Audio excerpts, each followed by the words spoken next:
بسم اللہ الرحمن الرحیم نحمدہ ونصلی ونسلم علی رسولہ الکریم اما بعد اعوذ باللہ من الشیطان الرجیم بسم اللہ الرحمن الرحیم کتاب انزلناہ الیک مبارک لیدبروا آیاتہ ولیتذکر اولو الالباب صدق اللہ مولانا العظیم وقال النبی صلی اللہ تعالی علیہ وسلم ملعون من اتی امرأتہ فی دبرہا او کما قال علیہ السلام۔ محترم و مکرم ناظرین، السلام علیکم ورحمۃ اللہ وبرکاتہ۔ سوال پوچھا گیا، لیکن اس سوال کو جاننے سے قبل اس نشست کی وضاحت مقصود ہے کہ اللہ تبارک و تعالی جو انتہائی غیور اور غیرت مند ذات ہے، اللہ کی ذات تمام صفات کمالیہ کو، تمام صفات تعریف کو اپنے اندر لیے ہوئے ہے، اور وہ ذات ہمیں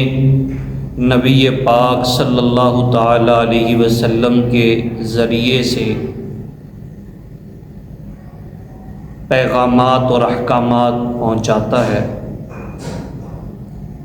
ایک موقع پر نبی پاک صلی اللہ تعالی علیہ وسلم نے فرمایا، ان اللہ لا یستحیی من الحق، بے شک اللہ حق بیان کرنے سے نہیں شرماتا۔ دین متین جو ایک کامل اور مکمل دین ہے، اور اس دین کی یہ خاصیت ہے کہ اس میں کسی بھی موضوع پر ابہام نہیں رکھا گیا، بلکہ مسائل کو ہمارے سامنے کھول کھول کر بیان فرمایا گیا ہے۔ چنانچہ اگر ہم عیسائیوں سے سوال کریں کہ حضرت عیسیٰ علیہ السلام کی فلاں معاملے میں، مثال کے طور پر بیت الخلاء جانے کے معاملے میں کیا سنت ہے، اور وہاں تقاضے کے لیے جب بیٹھنے کی ترتیب ہوتی ہے اس کی کیا سنت ہے، تو عیسائی حضرات عیسیٰ علیہ السلام کا یہ طریقہ بیان کرنے سے قاصر ہوں گے۔ اسی طریقے سے حضرت موسیٰ علیہ السلام کے ماننے والے جناب موسیٰ کا چیدہ چیدہ مقامات پر طریقہ کار بیان کرنے سے عاجز نظر آئیں گے۔ یہ خصوصیت و جامعیت صرف دین اسلام میں ہے کہ دین اسلام میں ہر چھوٹی بات، ہر بڑی بات واضح اور صاف کر کے بیان فرمائی گئی ہے، اور نجی معاملات، انسان کی اندرونی زندگی جس کو ذاتی اور پرسنل زندگی کہتے ہیں، اس پر بھی وضاحتیں اور احکامات بیان فرمائے گئے ہیں۔ تو آج کا جو مسئلہ ہم بیان کرنے والے ہیں، عموماً میاں بیوی، جوڑا جوڑی آپس میں اس مسئلے کو پوچھنے سے عار اور شرم محسوس کرتے ہیں، اور ظاہر ہے کسی مفتی صاحب، کسی امام صاحب، کسی مولانا سے پوچھتے نہیں، اس لیے کہ شرم آتی ہے،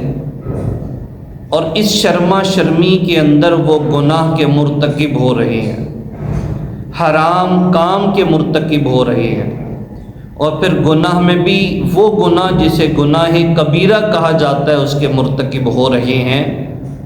لیکن اس مسئلے کو پوچھنے سے شرم محسوس کرتے ہیں۔ حالانکہ حضرت ابو ہریرہ رضی اللہ تعالی عنہ نبی پاک صلی اللہ تعالی علیہ وسلم کی حدیث بیان فرماتے ہیں، اور یہ حضرت ابو ہریرہ کا اس طرح نبی علیہ السلام کی حدیث امت تک پہنچانا اس بات کی واضح دلیل ہے کہ کملی والے اپنے احکامات سارے کے سارے دین متین کے دنیا کو اور اپنی امت کو سکھا کے گئے۔ چنانچہ جہاں ہم بہت سے معاملات کے اندر شرم محسوس کرتے ہیں، دین کے اندر کوئی شرم نہیں ہے۔ مسائل کو معلومات لینے کے لیے، مسائل کی تعلیم کے لیے، مسائل کو سمجھنے کے لیے کسی قسم کی شرم اور عار محسوس نہیں کرنی چاہیے۔ چاہے جائے کہ ہم زندگی بھر وہ کام کرتے چلے جائیں اور پھر گناہ کے مرتکب ہوتے چلے جائیں اور اپنی زندگیوں کو اللہ کی نافرمانی اور اللہ رب العزت کے سامنے بغاوت کر کے اپنی زندگی کو داغدار کرتے چلے جائیں۔ بہتر ہے اس سے کہ ہم اپنی زندگی کو اپنے مفتیان کرام سے، اپنے مولانا حضرات سے اپنی زندگی کو ڈسکس کریں، ان سے گفتگو کریں، ان کو بتائیں کہ ہمارا طریقہ کار یہ ہے۔ اگر صحیح ہوگا تو وہ تائید کریں گے اور اگر غلط ہوگا تو وہ مسئلہ بتائیں گے کہ اس معاملے میں دین اسلام کے کیا احکامات ہیں۔ چنانچہ آج ہم گفتگو کرنے والے ہیں میاں بیوی کے اندرونی معاملات۔ اندرونی معاملات سے مراد یہ ہے کہ اللہ رب العزت نے مرد کو، شوہر کو اجازت دی ہے کہ وہ اپنی عورت کے ساتھ ہم بستری کرے۔ اب اس موضوع کو اور اس عبارت کو سن کر نوجوان طبقہ یہ سمجھتا ہے، مسلمان یہ سمجھتا ہے کہ اب چونکہ نکاح ہو چکا ہے اور نکاح ہونے کے بعد جس طریقے سے بھی تسکین حاصل کی جائے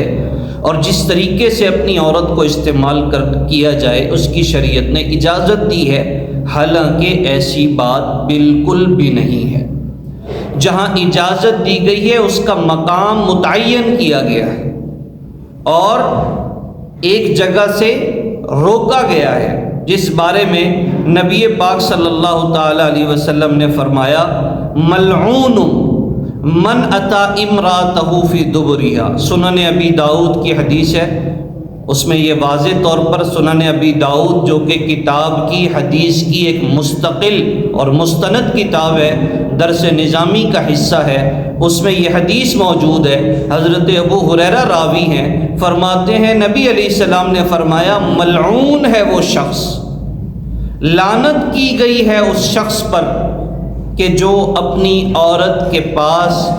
اس کے پچھلے راستے سے آئے، اس کے پاخانہ کی جگہ سے تسکین حاصل کرے، اس کے پاخانہ کی جگہ سے وہ اس سے لطف اندوز ہو۔ منع کیا گیا ہے اور فرمایا گیا کہ اللہ رب العزت کی لعنت ہو اس شخص پر، اور وہ شخص دھتکارا گیا ہے کہ جو شخص اس طرح کا فعل کرے۔ ایک اور حدیث کے اندر اس فعل کو قباحت بیان کرنے کے لیے فرمایا گیا ان اللہ لا یستحیی من الحق، اور نبی علیہ السلام یہ 3 دفعہ ارشاد فرمایا ان اللہ لا یستحیی من الحق، ان اللہ لا یستحیی من الحق، ان اللہ لا یستحیی من الحق، کہ اللہ حق بیان کرنے سے نہیں شرماتے، اللہ حق بیان کرنے سے نہیں شرماتے، اللہ حق بیان کرنے سے نہیں شرماتے۔ اس کے بعد حکم دیا گیا ہے لا تأتوا النساء فی ادبارہن،